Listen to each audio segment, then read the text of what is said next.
লঙ্কা থেকে ফিরে এসে হনুমান রামের কাছে সীতার অবস্থান জানান। সীতার খবর শুনে রাম দৃঢ় সংকল্প গ্রহণ করেন তাকে উদ্ধার করার জন্য। কিন্তু লঙ্কায় পৌঁছানোর পথে দাঁড়িয়েছিল বিশাল সমুদ্র।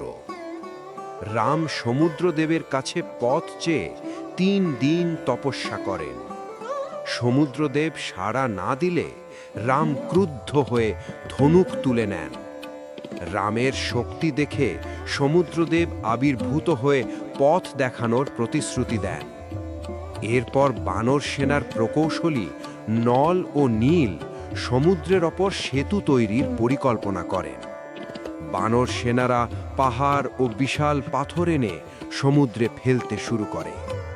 যখন সেই পাথরে রামের নাম লেখা হয়, তখন অলৌকিকভাবে সেগুলো জলে ভেসে থাকে। ধীরে ধীরে তৈরি হয় ঐতিহাসিক রাম সেতু। অবশেষে রাম, লক্ষ্মণ ও বিশাল বানর সেনা রাম সেতু পেরিয়ে লঙ্কার পথে যাত্রা শুরু করেন। লঙ্কার কাছে পৌঁছে রামের সেনা যুদ্ধের প্রস্তুতি নিতে থাকে। এভাবেই শুরু হতে চলেছিল ধর্ম ও অন্যায়ের চূড়ান্ত যুদ্ধ।